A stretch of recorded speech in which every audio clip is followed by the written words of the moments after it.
Let me just be sure. Right now, you say at the beginning that we're at a stalemate. Do you believe we are developing a strategy to break that stalemate? Yes, Senator. Senator King. Thank you, Mr. Chairman. I want to move to a sort of higher strategic level. The original justification, and the one that you have emphasized today, is the sanctuary argument, that we have to go after and stabilize Afghanistan so that it cannot be again used as a sanctuary for terrorist attacks on the homeland.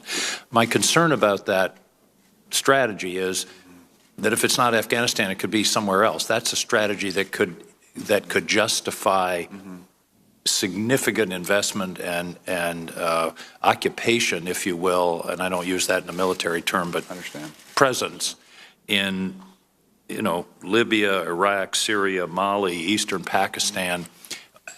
Where does it stop? In other words, our original mission was Al-Qaeda. We were very successful. Al-Qaeda was broken up, but it's moved to other places. Now we're in the business of keeping Afghanistan afloat from an enemy, from the Taliban and all these other groups. Help me out with where you draw the lines on this sanctuary strategy, which could be anywhere in the world. Yes, Senator, and thank you for that question. And this is I think there are some aspects that are unique to Afghanistan that don't apply elsewhere in the world. Number one would be the number of terrorist groups. So again, the U.S. has designated 98 groups globally, 20 are in Afghanistan and Pakistan. So this is the highest concentration anywhere in the world. So this policy of creating an enduring counterterrorism platform applies to this region in a way that it would not into some of the other areas that you mentioned that don't have this high concentration of terrorists. I would suggest that some of these other areas could be handled by our global counterterrorism strategy.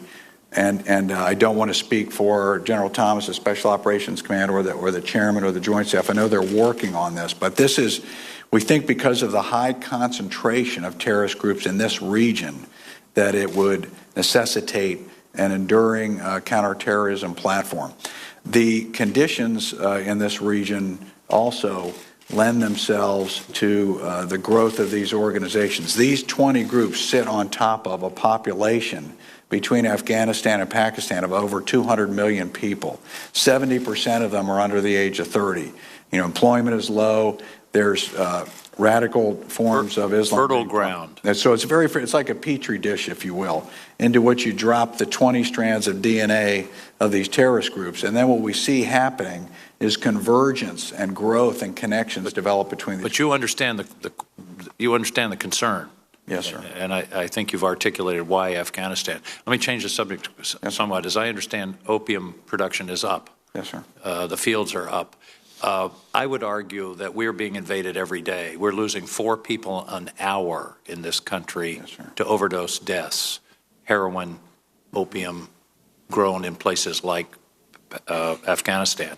If the fields in Afghanistan were terrorist camps, killing 4 people an hour in the United States, they'd be gone. They would be long gone. Why don't we take that out? Why doesn't air power just eliminate that source of this scourge in our country? Yes, sir. The counter-narcotics policy is not the purview of the Defense Department. I don't want to get in front of those agencies or the administrations that consider this, but you have highlighted an area that's extremely important to the outcome in Afghanistan. And Senator, I don't want to make Afghanistan safe for shipping heroin to the United States. Yes, sir. Senator, I agree with you and support that. This is a topic that we have raised with our chain of command, and it needs to be a part of, I believe, the policy consideration on the way forward in Afghanistan. And I think President Ghani has to understand that part of our support rests upon the control of that industry, which is destructive around the world, but especially destructive in this country. Finally, you mentioned several times Pakistan. We're never going to win this fight as long as Pakistan is acting as a sanctuary, resupply base, all of those things.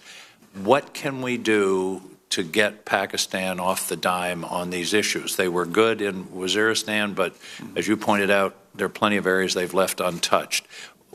What do we have to do? Cut off funding, have a summit or something, because we're doing all of this work in Afghanistan, which will never achieve final success or thorough success as long as Pakistan is sitting there enabling a lot of this activity. Senator, I agree with you. We need to do a holistic review of our Pakistan policy and sit down with Pakistan leaders. And of course, we have an opportunity for such a review given the new administration and the new chain of command.